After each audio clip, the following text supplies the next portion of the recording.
सोच के देखिए, हम सबके अंदर एक ऐसी अनदेखी शक्ति है जो हमें किसी भी चुनौती से पार दिला सकती है। आज हम चाणक्य के उन 4 अचूक नियमों को जानेंगे जो इस शक्ति को जगाएंगे और हमें अंदर से अटूट बना देंगे। कभी ऐसा महसूस हुआ है कि अपनी आवाज कहीं दबकर रह गई है, कि अपनी मेहनत किसी को नजर ही नहीं आ रही और ऐसा लगता है कि दुनिया बस हमारे गिरने का इंतजार कर रही है? अगर ऐसा लगता है तो चाणक्य की बातें एक रोशनी की तरह हैं। वो हमें निराशा के अंधेरे से निकालकर हिम्मत और शक्ति के रास्ते पर ले जाती हैं। ये सिर्फ नियम नहीं हैं, बल्कि ये वो चाबी हैं जो हमारी छिपी हुई हिम्मत का ताला खोलेंगी। तो पहला सिद्धांत, सोचिए एक मजबूत किले के बारे में जिसकी ऊंची दीवारें ही उसकी असली सुरक्षा है। ठीक वैसे ही हमारी भीतरी शक्ति इस बात पर निर्भर करती है कि हम अपनी कमजोरियों को कितना छिपा कर रखते हैं। अपनी कमजोरी किसी को मत दिखाइए। चाणक्य ने कहा था, एक लीडर को अपनी कमजोरियों को दूसरों के सामने कभी नहीं लाना चाहिए। ऐसा करना दुश्मन को खुला न्योता देने जैसा है। और ये बात सिर्फ राजा महाराजाओं के लिए नहीं है, आज की दुनिया में भी अपनी कमजोरियों को दिखाना खुद को कमजोर बनाने जैसा है। पर क्यों? क्योंकि कुछ लोग हमेशा मौके की तलाश में रहते हैं।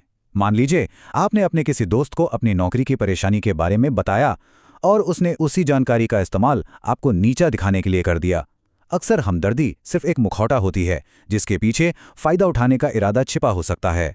तो सबक साफ है, भरोसा करना जरूरी है, पर समझदारी के साथ। आज से अपनी कमजोरियों को एक गुप्त खजाने की तरह मानिए। उन्हें सिर्फ उन लोगों से बांटिए जिन पर आप वाकई में भरोसा करते हैं, और दुनिया के सामने अपनी मजबूती पेश करिए। चलिए अब दूसरे सिद्धांत पर चलते हैं। कभी ऐसा हुआ है कि गुस्से में कुछ ऐसा कह दिया हो जिसका बाद में बहुत गहरा पछतावा हुआ? दूसरा सिद्धांत हमें इसी तबाही मचाने वाली भावना पर जीत हासिल करना सिखाता है। अपने गुस्से पर काबू रखें। चाणक्य ने कहा, जिसने अपने क्रोध पर काबू पा लिया वही सबसे बड़ा योद्धा है। जरा एक काबिज सर्जन के बारे में सोचिए, जो बहुत ज्यादा दबाव में भी एकदम शांत रहता है ताकि एक भी गलत हरकत ना हो। हमें भी ठीक उसी तरह अपनी भावनाओं को नियंत्रित करना सीखना होगा। हम सभी ने गुस्से की उस आग को महसूस किया है ना? वो एक पल में सबको जलाकर राख कर सकती है। कहे गए शब्द तलवार से भी गहरे जख्म देते हैं। ये आग सबसे पहले दिमाग को जलाती है, फिर रिश्तों को और आखिर में हमारे भविष्य को। दीपक की कहानी को ही देख लीजिए। धोखे के गुस्से में उसने सोशल मीडिया पर सबके सामने अपना गुस्सा निकाल दिया। एक पल के लिए तो दीपक को लगा कि वो जीत गया, उसने अपना बदला ले लिया। लेकिन जब गुस्से का धुआं हटा तो उसने देखा कि उस आग में उसने अपना करियर और अपनी इज्जत सबको जला दिया था। अब आते हैं तीसरे सिद्धांत पर। अक्सर हम हार को कहानी का अंत मान लेते हैं, लेकिन क्या हो अगर ये अंत नहीं बल्कि एक नई शुरुआत हो? चाणक्य का तीसरा नियम यही कहता है, हर हार से सीखो। देखिए, हमारे सामने 2 रास्ते होते हैं। एक निराशा की ओर जाता है, जहां हम सोचते हैं बस सब खत्म हो गया। दूसरा रास्ता हमें आगे बढ़ाता है, जहां हम सोचते हैं अच्छा, इससे मुझे क्या सीखने को मिला। हमारा नजरिया ही हमारा अगला कदम तय करता है। एक बात हमेशा याद रखिए, एक फीनिक्स पक्षी की तरह जो अपनी ही राख से दोबारा जन्म लेता है। गिरने के बाद हमारी मुस्कान हमारे दोबारा उठने का प्रतीक है। जब आप गिरकर मुस्कुराते हैं तो आपके विरोधी सबसे ज्यादा डरते हैं, क्योंकि वो जानते हैं कि आप पहले से भी ज्यादा मजबूत होकर वापस आएंगे। आदित्य की कहानी हमें यही सिखाती है। 3 बार फेल होने के बाद हर असफलता ने आदित्य को और मजबूत बनाया। उसने अपनी किताबों को अपना हथियार और अपनी गलतियों को अपना गाइड बनाया, और आखिरकार वो सबके लिए एक प्रेरणा बन गया। और अब चौथा और सबसे जरूरी सिद्धांत। पहले 3 सिद्धांत हमें बाहरी दुनिया से बचाते हैं, लेकिन ये चौथा सिद्धांत हमारे भीतर की दुनिया को मजबूत करता है। खुद की इज्जत करो। हमारा आत्मसम्मान हमारे कवच की तरह है। अगर ये कवच कमजोर होगा तो दुनिया के ताने और उंगलियां हमें आसानी से घायल कर देंगी।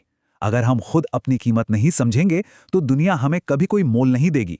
कभी ऐसा महसूस होता है जैसे राघव को होता था, जिसे हमेशा अनदेखा किया जाता है? तो याद रखिए, हर कोई अपनी कहानी का हीरो है। हमें अपनी कीमत खुद तय करनी होगी, इससे पहले कि हम दूसरों को ये हक दें। या फिर नित्या को देखिए।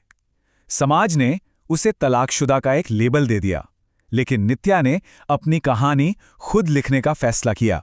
उसने ये दिखाया कि सच्ची ताकत दूसरों की राय में नहीं बल्कि अपनी सच्चाई के साथ जीने में है। और आरव की तरह, जो बार बार गिरा पर कभी रुका नहीं। आरव की तरह गिरना गलत नहीं है। जरूरी यह है कि हम हर बार खुद को उठाएं और अपनी कीमत को याद रखें, क्योंकि दुनिया भी उसी को सलाम करती है जो खुद को सलाम करता है। तो हमने चाणक्य के 4 शक्तिशाली सिद्धांतों को समझा। अब आइए इन सबको एक साथ जोड़कर देखते हैं कि सच्ची भीतरी शक्ति का सार क्या है और ये बनती कैसे है। ये है, समझ लीजिए, भीतरी शक्ति का पूरा ब्लूप्रिंट। अपनी कमजोरियों की रक्षा करें, अपनी प्रतिक्रियाओं पर महारत हासिल करें, अपनी हार को सीखने का एक मौका बनाएं और अपना मूल्य खुद तय करें। असली ताकत कभी न गिरने में नहीं है। ये तो उस टूटे हुए बर्तन की तरह है जिससे सोने से जोड़ा जाता है और वो पहले से भी ज्यादा कीमती और खूबसूरत बन जाता है। हमारी मुश्किलें और दरारें ही हमें आकार देती हैं। तो अब सवाल ये है, आपकी कहानी का अगला अध्याय क्या होगा? याद रखिए, कलम आपके हाथ में है। अपनी कहानी के लेखक आप खुद हैं। इसे एक मिसाल बनाइए।